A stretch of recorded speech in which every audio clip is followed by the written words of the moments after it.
ఉంది కానీ ఇక్కడ కనపడలేదు. ఎంత గొప్ప ఏముందని ఆయన కొన్ని కొటేషన్స్ కూడా ఇచ్చాడు ఈయన గురించి. అంటే సెక్యులరిజం మీద దాని మీద ఈయన చెప్పిన భావాలు ఏంటి అవి దాదాపుగా నేను ఎప్పటి నుంచి అనుకుంటున్నది. అరే నాలాగా ఆలోచించే వాళ్ళు ఇంకెవరో ఉన్నారా, ఇంత విచిత్రంగా ఉన్నది అని చెప్పి నేను ఆయన పుస్తకం ఏమన్నా నెట్లో చూస్తే ఒక పుస్తకమే దొరికిందా చదివి నేను ఒక 2 డేస్లో మొత్తం చదివేసేసాను. చదవగానే అప్పుడే డిసైడ్ చేస్తున్నాను 80% భారతదేశం ప్రతి ఒక్కరు చదవాల్సింది. నేను వాళ్ళకు మెయిల్ పెట్టాను, నేను పుస్తకం అనువాదం చేశాను, మీ పుస్తకం అనువాదం చేయాలని రివ్యూ పర్మిషన్ పెట్టాను. వాళ్ళకి యథావిధిగా ఏమి సమాధానం ఇవ్వలేదు. సరే వాళ్ళు సమాధానం ఇవ్వలేదు, నేను సమాధానం ఇవ్వకుండా నేను అనువాదం కంప్లీట్ చేసి పడేసాను. ఉదాహరణ 24లో చేసేసాను, దాన్ని చేసేసి ప్రచురణ చేశాను. ఎందుకు చెప్తున్నానంటే నేను ఏదైతే కంక్లూజన్కి 25 ఇయర్స్ బ్యాక్ వచ్చాను. ఇదే కంక్లూజన్ మీరు జలవాయు చెప్తున్న కంక్లూజన్ 25 ఇయర్స్ బ్యాక్ వచ్చాను. ఎందుకంటే నేను కూడా వామపక్ష ఉద్యమాలు ఇవన్నీ చూశాను. ఆ సెక్యులరిజం చెప్పేవి, కమ్యూనిస్ట్ పార్టీ వామపక్షాలు చెప్పేవి అవి ఎంత ఫోకస్ ఉండేవి అంటే ఎందుకు ఇలా ఉన్నారు వీళ్ళు డైరెక్ట్ మెటీరియలిజం అంటారు, సోషలిజం అంటారు, అన్నీ అంటారు. మళ్ళీ ఇక్కడికి వచ్చేసరికి అప్పీజ్మెంట్కి వస్తారు, ఒక మతంని జాతిగా గుర్తిస్తారు, దాంతో దేశ విభజనను సమర్థిస్తారు, మతం కోసం అప్పీజ్మెంట్ పాలిటిక్స్ చేస్తారు, మళ్ళీ మతం తప్ప అంటారు, మతం మత్తుమంది అంటారు. ఇవన్నీ చాలా గందరగోళం ఉండేదన్నమాట. నేను అప్పుడే 25 years back road map to secularism అని ఒక బుక్ ఇంగ్లీష్లో రాశాను. ఎందుకంటే చాలామంది చదవాలని. చిన్న బుక్ ఒక 80 పేజీలు ఉంటుంది. అందులో నేను చేసిన ప్రధానమైన సూత్రీకరణ ఏంటంటే అంటే చాలా విషయాలు నేను ఎనాలిసిస్ చేసిన అప్పుడు జరిగిన 25 ఇయర్స్ బ్యాక్ జరిగిన సంఘటనలు చూసి ఇవన్నీ. అంటే కాశ్మీర్ కానీ మత కళాలు జరిగింది. ఎందుకంటే పుట్టి పెరిగింది Hyderabad old city. Hyderabad old city అని మీకు తెలుసు, గతంలో అన్ని మత కళాలు జరిగేది. ఏ చిన్న కారణం ఉన్నా జరిగేది, అసలు ఏ కారణం లేకపోయినా మత కళాలు జరిగేవి. అట్లా ఉండేది పరిస్థితి. అయితే నాకు ఎందుకు దీని మీద బాగా స్టడీ చేసిన తర్వాత నాకు తెలిసింది ఏంటంటే నేను ఒక నిర్ధారణకు వచ్చి ఇవన్నీ చూసి ఏం చెప్పానంటే మతతత్వం అనేది ఒక వైరస్ లాంటిది. వైరస్ ఏంటంటే దానంతటా అది బతకదు. అది ఇంకో ప్రాణి మీదనే బతుకుతుంది. సొంతంగా అంటే అది బతకడానికి లేదు. ఇంకో ప్రాణితో బతుకు. ఏ మతత్వమైనా, హిందూ మతత్వమైనా ముస్లిం మతత్వమైనా కానీ దానంతట అదే బతకదు.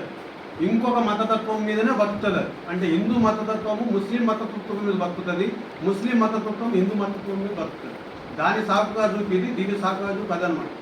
దానివల్ల మేము అన్యాయం అయిపోతున్నామని దాన్ని భయపెట్టి దాని భయం నుంచి వాళ్ళ సమాజం వీలు పెరుగుతారు, వీళ్ళు చూసి పాలు పెరుగుతారు. కాబట్టి మతతత్వాన్ని మన దేశంలో నిర్మూలించాలంటే అన్ని రకాల మతతత్వాల వ్యతిరేకంగా పోరాటం చేయాలి తప్ప మెజార్టీ మతత్వం తప్పు, మైనార్టీ మతత్వం ఒప్పు అని దానికి ఒక ఐడెంటిటీ పాలసీ అని పేరు పెట్టి దాన్ని సమర్థించడం కరెక్ట్ కాదు. ఎందుకంటే ఐడెంటిటీ పాలిటిక్స్ అన్నప్పుడు వాళ్ళకు ఇక్కడున్న చిన్న ఎగ్జాంపుల్ తీసుకోవచ్చు. మనం హిందువులలో ఇప్పుడు శబరిమల ఆశ్రమంకి వెళ్తే అక్కడ ముస్లిం స్త్రీలు ఇట్లా అందరు వెళ్ళాలి, అందరూ సమానమని చెప్తారు. మళ్ళీ ఇక్కడ ముస్లింలకు వచ్చినప్పుడు వాళ్ళు ముస్లిం పర్దా చేసుకోవద్దని అంటే కాదు వాళ్ళ ముస్లింల ఐడెంటిటీ అంట. ఎంత ఇర్రేషనల్గా ఉంటుంది అంటే ఇది ఒక్కటే విషయం కాదు, ట్రిపుల్ తలాక్ ఏదైనా తీసుకోండి. ఇలా భావజాలంలో తప్పేందంటే సెక్యులరిజం అంటే హిందూ మత వ్యతిరేకత అనే దానికి దిగజార్చేసారు. దాని గురించి ఎవరు మాట్లాడరు అనమాట. కాబట్టి ఈ ప్రధానమైన అంశాన్ని మనం పట్టుకోకపోతే మొదటి నుంచి చారిత్రక తప్పాలు చేసిన సూత్రం ఇదే అనమాట. మతం అనేది వ్యక్తిగతము, నువ్వు నమ్ముతావా నమ్మకపోతావా నీ ఇష్టం. అని నీ ఇంటికే పరిమితం కావాలి. సమాజం కానీ దేశంలో కానీ మతానికి ప్రాధాన్యత దాని గురించి అనుసంధానం ఉండదు. రాజకీయాలకు అస్సలు దూరం చేయాలి. రాజకీయాల నుంచి మతం ఎంత దూరం చేస్తే సమాజం అంతా బాగుపడుతుంది. ఇది ప్రధానమైన దాన్ని తీసుకోకుండా ఓటు బ్యాంక్స్ కోసము లేకపోతే ఏదైనా వాళ్ళ సిద్ధాంతమో అది ఆ సిద్ధాంతం అని చెప్పడం కూడా ఉండదు, కరెక్ట్ కాదు. అది ఈ 20 సంవత్సరాల నుంచి నేను వాళ్ళతో ఈ విషయంలో వాదిస్తున్నాను కానీ ఎవ్వరు వెళ్ళలేదండి. ఎందుకు వెళ్ళలేదంటే వాళ్ళ డిఎన్ఏలోనే ఆ లోపం ఉన్నది, ఆ భావజాలం ఉంది. ఉదాహరణకి ఏంటి, ఒక చిన్న ఉదాహరణ తీసుకుంటే వాళ్ళ భావజాలంలో దేశభక్తి జాతీయత అనేది ఒక తిట్టు, పెట్టిపూజ మనస్తత్వం, మన జాతి మన సంస్కృతి ఇదంతా పెట్టిపూజ మనస్తత్వం. ఇటువంటి పెట్టుకున్న వారికి మన దేశం చరిత్ర కానీ మన ఒక దేశం అనేది ఉండదు. వాళ్ళ భావజాలం అంతర్జాతీయత అది గొప్ప, అది తప్పని చెప్పడం లేదు. కానీ దాంతోపాటు దేశం కూడా ప్రాధాన్యత ఉంటుంది. కాబట్టి ఎంతసేపు అంతర్జాతీయ దృష్టితో నువ్వు ఆలోచించినప్పుడు దేశం నిన్ను మర్చిపోతారు. మన దేశానికి ప్రాధాన్యత ఉండదు.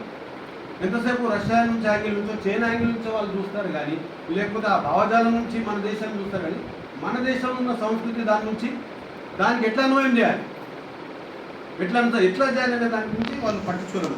ఇది నేను చూసి ఈ నిర్ధారణకు వచ్చాను. కాబట్టి మన దేశంలో మతత్వం ఓడించాలంటే అన్ని రకాల మతత్వాలపై పోరాటం చేస్తే తప్ప లౌకికవాదం రాదు. దాన్ని రాజకీయాల నుంచి దూరం చేయాలి. ఈ విషయాన్ని నేను అమితాబ్ పుస్తకం చదివిన అరే ఇది అచ్చంగా 25 years బ్యాక్ నేను అనుకుని నాకంటే ముందే ఈయన చెప్పాడు, చాలా నాకంటే బలంగా చెప్పాడు, చాలా పకడ్బందీగా చెప్పాడు. ఇది చాలా బ్రహ్మాండంగా ఉందని నేను ట్రాన్స్లేట్ చేసి మీ ముందుకు తెచ్చానమాట. అయితే ఇందులో ఈయన చెప్పిన విషయాలు మనం చాలా విషయాలు చూసుకుంటుంటే ఆయన కమ్యూనిస్టుల గురించి కూడా ఈ లౌకిక వాళ్ళు సోకాల లౌకిక గురించి కూడా ఒక డీటెయిల్గా చాప్టర్ రాశాడు. అంటే విచిత్ర దాంపత్యం అని పెట్టాడు. కమ్యూనిస్టులకు ఈ ముస్లిము మతత్వవాదులకు విచిత్ర దాంపత్యం ఇది ఎట్లా ఉంటారంటే అనేది అంటే వీళ్ళ మధ్య సామాన్యం ఏముంది, అసామాన్యం ఉంది. ఇద్దరిదే అంతర్జాతీయవాదండి. ముస్లింలు వాళ్ళు ఒక దేశాన్ని ఒక భావనగా తీసుకోరు. వాళ్ళు బ్రదర్హుడ్ అంటే ముస్లిం ఎక్కడున్నా ఒకే జాతి, దేశం అనేది వాళ్ళకి ప్రాధాన్యత లేదు. వీళ్ళ దాంట్లో అంతర్జాతీయ కమ్యూనిజం, అంతర్జాతీయతగా దేశానికి ప్రాధాన్యత ఉంటుంది అని చెప్తారు వాళ్ళు, కానీ యాక్చువల్ ఆచరణలో ఒకటి ఉండదు. కాబట్టి అంటే నేను డీటెయిల్గా నేను చెప్పదలుచుకోలేదు, మీరు పుస్తకంలో చదువుతా. ఇటువంటి చాలా అంశాలు అంటే అమిత్ చెప్పిన ప్రతి ఒక్క అంశాన్ని మనము అంగీకరించాలని లేదు, కానీ ఆయన చాలా విషయాలు ఇప్పుడు చెప్పారు, మన మేడం గారు చెప్పారు. ఎట్లయితే ఆయన విశ్లేషించి చూశారో దాని ప్రకారంగా ఆయన ఏ రకంగా మన దేశంలో ఒక అప్పీస్మెంట్ పాలిటిక్స్ అంటే ఒక మతంలో మార్పులు రాకపోతే ఆ మార్పులను మనం ప్రోత్సహించకపోతే ఇంటర్నల్గా ఎక్స్టర్నల్ అంటే ఒక మతంలో వాళ్ళ సంస్కరణ తేవాలి, బయట సంస్కరణను మనం ప్రోత్సహించాలి. పరిస్థితి ఎట్లా ఉందంటే మన దగ్గర ఇంటర్నల్ ఈ సంస్కరణ చేసే పరిస్థితి ఇప్పుడు లేకుండా పోయింది. మొత్తం ఎందుకు పోయిందంటే అప్పీస్మెంట్ పాలిటిక్స్ వాళ్ళు. రెండోది ప్రధానమైన కారణం ఏంటంటే ఇప్పుడు ఎట్లా వచ్చేసిందంటే ఈ ఐడెంటిటీ పాలిటిక్స్ పేరుతోని మనము అప్పీల్మెంట్కి వెళ్ళినప్పుడు వాళ్ళకు ముస్లిం